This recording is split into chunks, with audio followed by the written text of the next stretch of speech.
Well, hello YouTube. Another day in the shop after actually another evening in the shop. So, yeah, I got in here a little bit earlier today and forgot my wallet. And you know what? I forgot to make a video. I got to get out of this light. I got to get the light.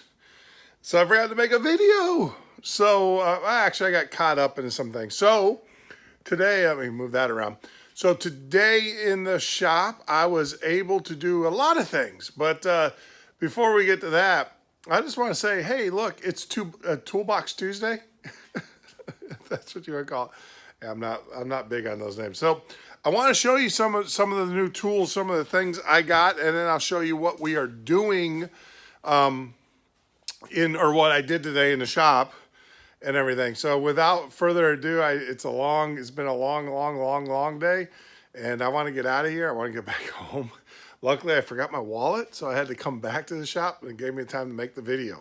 So with that, let me stop this. We'll switch the camera around. I'll show you what I got going on the table and show you some of the new tools, some of the things I got that came in this week that I'll be utilizing in the RV10 build. I think is pretty cool to show you some of the tools that I'm using. So I'll continue to do this on Toolbox Tuesdays, right? So enough of that. Let's get to work. And as you guys know, this plane's not going to build itself. So I'm not a big fan of unboxing videos. But I got some boxes here I want to unbox. I got some parts in boxes that I want to unbox. But first, let's get to some really cool, what I think is some cool tools. So you guys know that if you've been watching the videos, I need to finish up the elevator up there, and I need to put the trim tab in, and I got to do the trailing edge with Simco, or not Simco, Pro Seal. So when you buy Pro Seal, let me show you this. Pro Seal comes in this funky kind of dispenser, which then goes into a gun. And actually, I should show you that. I also got a new, I'll go over here and show you this. It's parts to Toolbox Tuesday, right? I can show you. So what I did, because I'm going to be building my tanks, in every video that I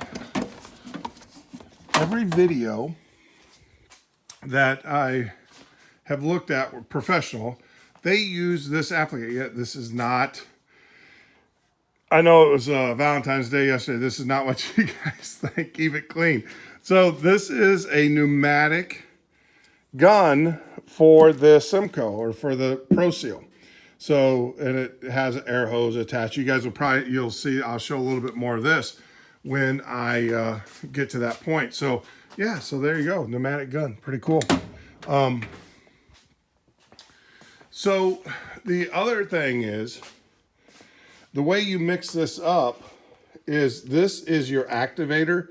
The Pro Seal's right here in this mayonnaise looking, and this is the activator. And what you have to do is you take this plunger here and you shove it into that hole, and then you mix it up. Well, the problem is mixing that. It's pretty thick consistency. So from Aircraft Spruce, check this out. This is a nice little tool. There's a part number. Econ Sealant. So what you do is you put this in your drill, and then if you look here at your mixer, when you plunge it down, it's got two holes. So this goes in your drill like this, and then as you're running your drill, you're moving it up and down. How cool is that? I mean, I can tell you, mixing this stuff is not fun. So here's my first little tool for Toolbox Tuesday. Well, my second tool. I showed you the pneumatic, but we'll get into that a little bit later. So this I would highly recommend, especially if you're going to be buying your Simco or your Pro Seal in this type of container. It makes mixing just so much more easier. So there you go. Goes in there. I'll show you guys that when we actually get to it. So there's tool number one. Bag gone. Tool number two. This box number two. Tool number two. This is not really a tool, but it's kind of cool. One of the things you will learn when you're putting an RV10 together, there's a lot of bolts.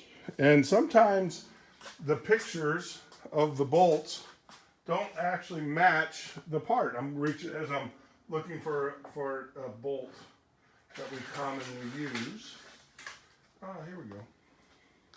So it doesn't match. So this is an AN bolt gauge. And what you do is you take your bolt or your screw or your whatever, as I dump them out, and it's going to fit in a slot. Now, this is a screw, but it's going to fit in a slot. And then when you, so this is a number 3, AN3, and then when you put it in there, you measure down, it goes down to 5. So this is an AN35. Pretty cool. And so I would recommend this because you are going to, there are times where you're going to be like, what the heck? You know, what, is this the right size? Is this the right one? And you're going to be on the internet, and the internet really doesn't give you, this gives you a picture, right? Well, you can have a picture of that, and it could be different sizes. So I got this AN bolt guide. Another quick tool. All right. So enough of that for tools for Toolbox Tuesday. Let's get into some unboxing. Get this off the shelf. Oh, this is a really cool tool. This is a ruler. Yeah. Oh. So there you go. So for you guys that didn't know, and I'll get this here why this is out in a little bit. But let's get to the cool stuff.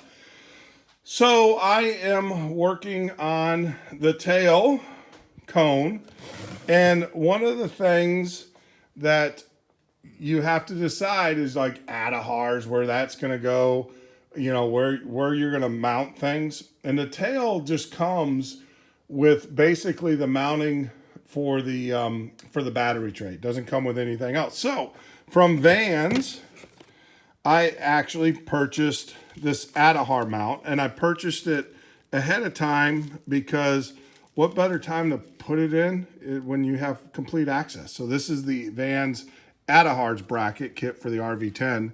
So I got that, came in the mail. Now, they make a left and a right strobe ELT bracket. And as you can see from the picture, so I got a left and a right. So I'm gonna go ahead and get these mounted in, and this will give me extra mounting points on the side. And they go between the rails. So this is a right, or this is a left, but they call it the ELT strobe bracket installation, but you can see where it goes. So this is the bulkhead in the front.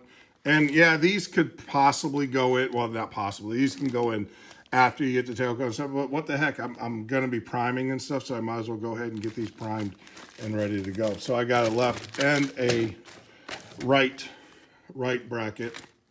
Better be right. Oh man, they're both left. Oh no, I gotta call them. Oh no, that's a right. R. They don't, of course they don't have a left. Yep, left, okay. I guess it doesn't matter, you just flip it around, right? It doesn't really matter. So we got those, so those came in. Now, all right, so here's the big giveaway. You guys are gonna figure this out pretty quick. This is the yaw dampener, yaw Southern, the yaw dampener for, this is the Garmin, wait a minute. I ordered the Dynon.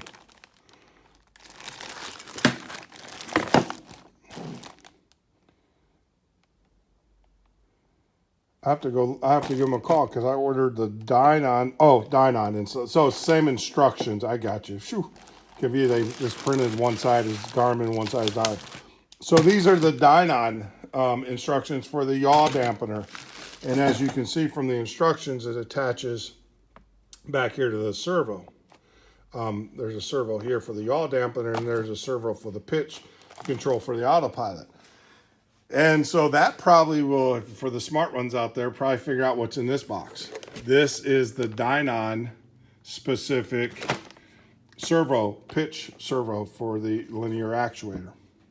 So I have all of these. So these are all the parts for the tail cone that are not included, but are needed since I got it apart. So we'll get that done. we'll get those installed. So that's pretty cool. So I got my servo controls, my ADAHARS bracket, all of that. So that takes care of that. And I know a lot of people are, oh, it's way too early. It's way too early. It's not too early, because it's easier to get to these things now and work on them while it's open than it is while it's closed. I don't know about you guys. I'm not a tunnel rat. And I don't know, I really don't want to be climbing in there. I'm not made to do that. So that was it. So now in this box here, now this is way too early, but there's two pieces or two parts that I needed out of this kit, and I might as well go ahead and get them, and these are going to go back in storage. So these are the Dynon ADAHARS. This is all the tubing for the ADAHARS and the pitot tubing and all of that. But what I needed out of these are, I didn't even open these up. See, this is really an unboxing. I need these two guys right here. You can see them kind of poking through the little gold discs. Oh, what is I'm doing? Come on. This is how we lose parts. These are my static, or pitot static.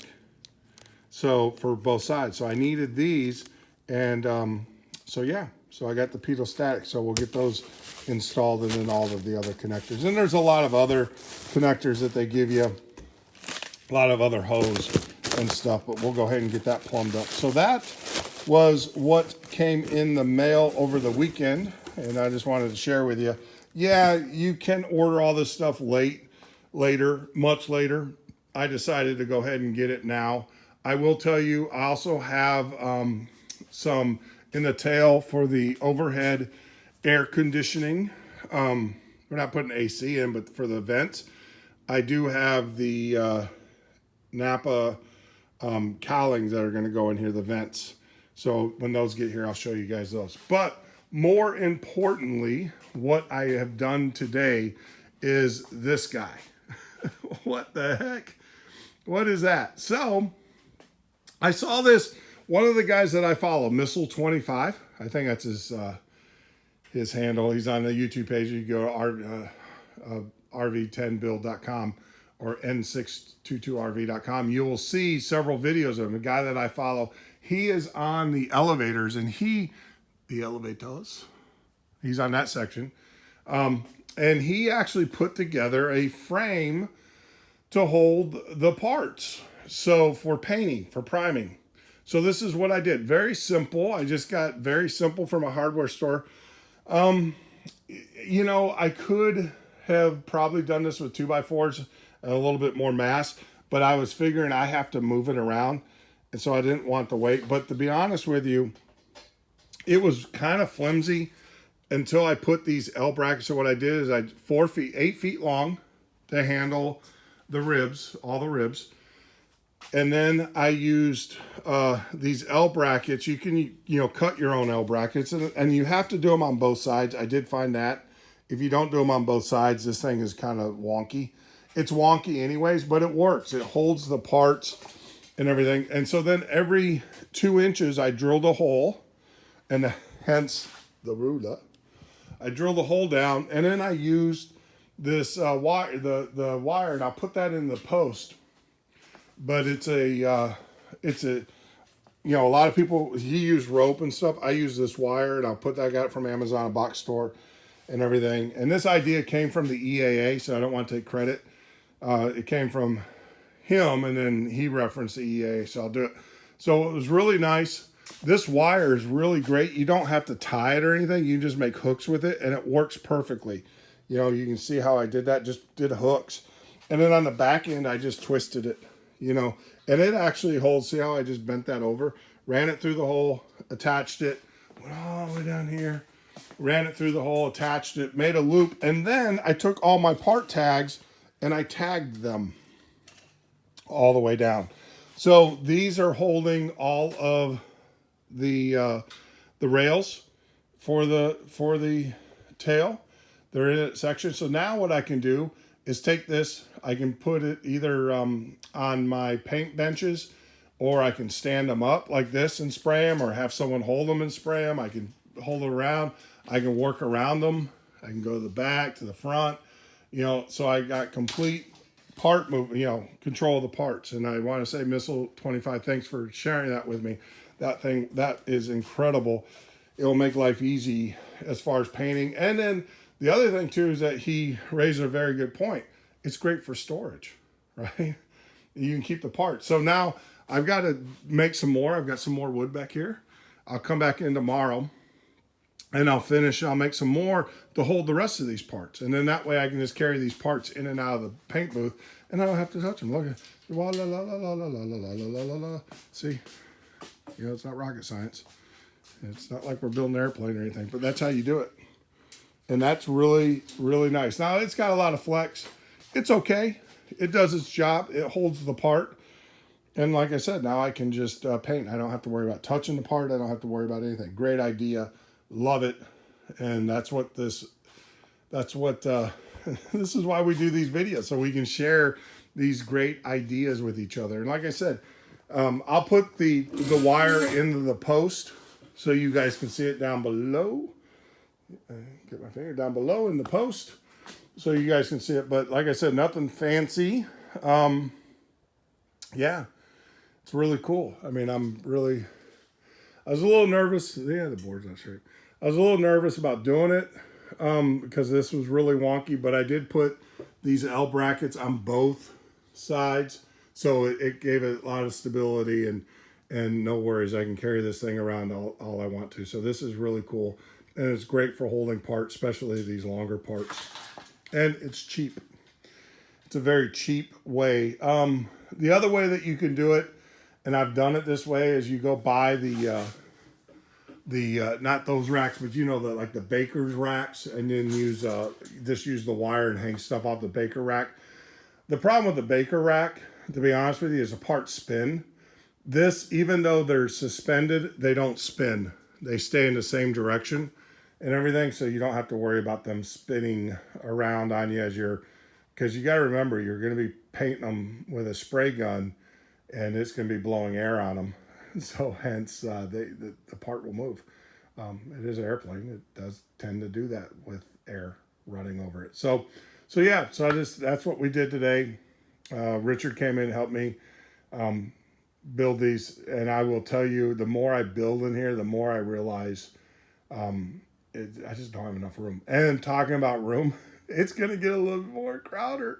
It's going to get a little bit more crowded in here. I did get a phone call yesterday from Vans. The wings are being boxed up. Here, let me stop and flip back.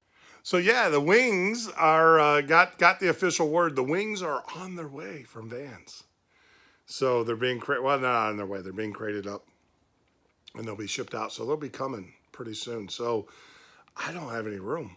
I have zero room.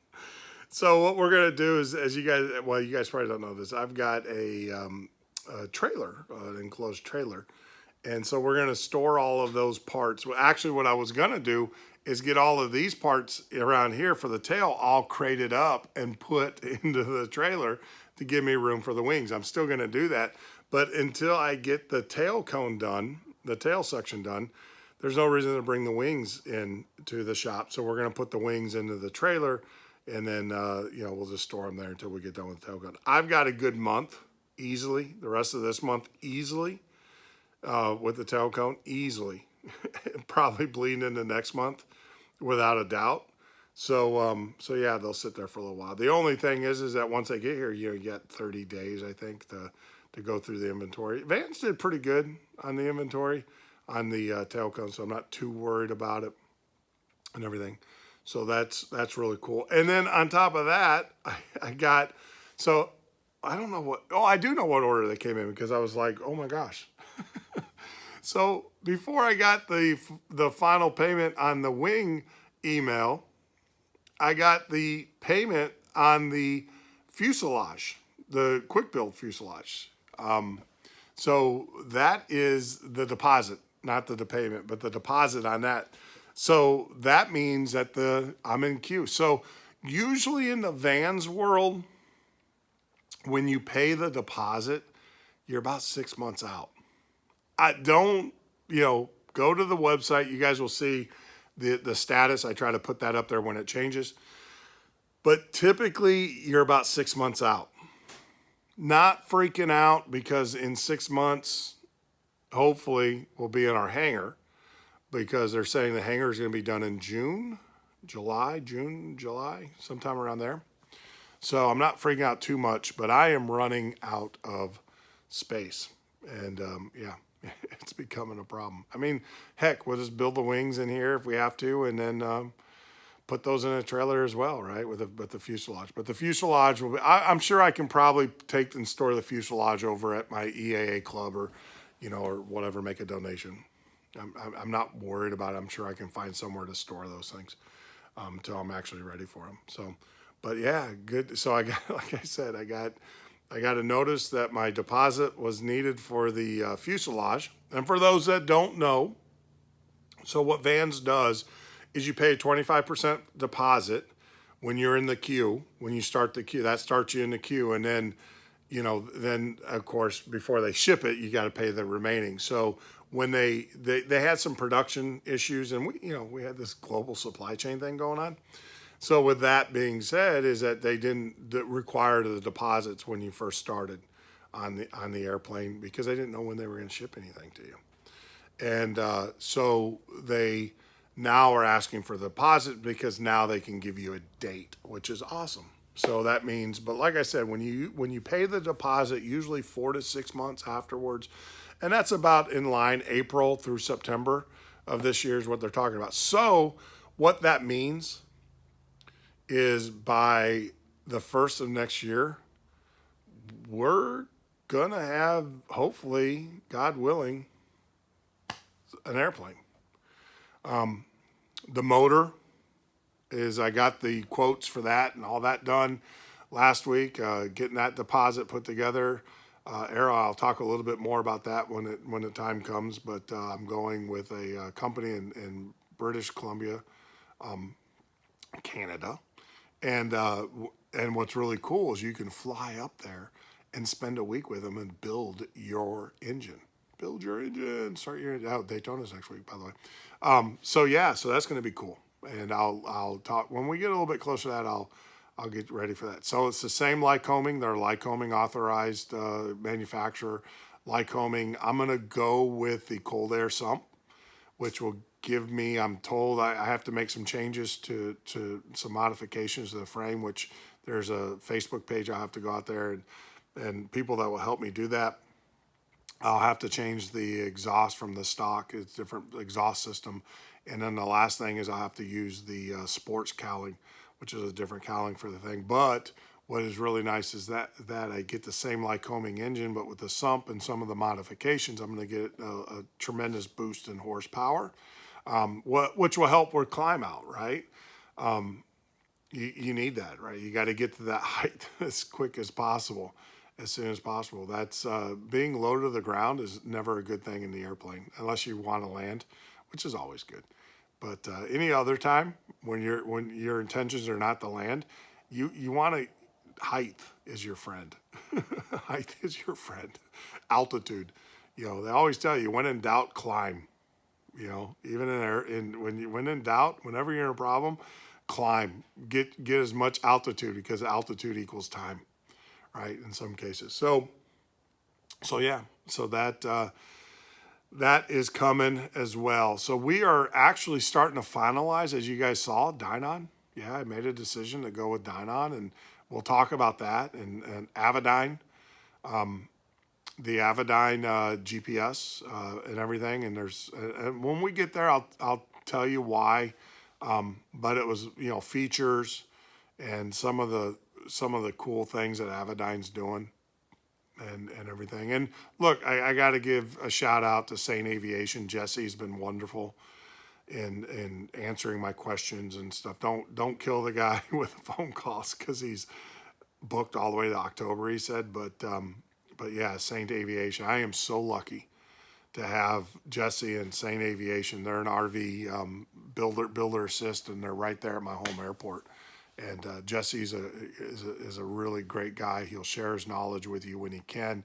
He does have a business to run, so be mindful of that and everything. But every time I've called him, he's always taken the time as short as it might be, but he's always taking the time to answer my questions. So yeah, I'm going to go with the Avidyne. I'm going to go with the Dynon or the advanced panels and everything instead of the Garmin. Nothing against Garmin. Nothing against Garmin. It's just I've called. Well, there's something against Garmin. I'll share it with you. I can call Avidyne. I can call Dynon and get an answer. Talk to a human. Garmin, you guys know they're a big corporation, right? They don't have people just sitting around to talk to guys like me, you know. But Dynon and Advanced does too. So that was really big with me. Had a lot of questions about placement, brackets, stuff like that, and they answered every one of them. So, you know, I went with them. I wish I had a Dynon. I should become a Dynon fanboy. Maybe I need to get a Dynon hat. This is my No Bananas hat. It's a fishing thing. Yeah, look it up. It's a fishing thing. So yeah. Oh, I got my calendar there. Got to change the date. Tells you how much I use the calendar. No, fans. So yeah, that's about it. I just wanted to share that with you. I got to get home. It's getting late. Miss Sandy's probably worried about me. I told her I was just coming up here to get a wallet. I didn't tell her I was going to come up here and shoot a video and everything. So I got to get out of here. I got to call it evening. I just want to say once again, thanks for joining me in the shop tonight. Like always, be safe, do the right thing, and may God bless you and your family.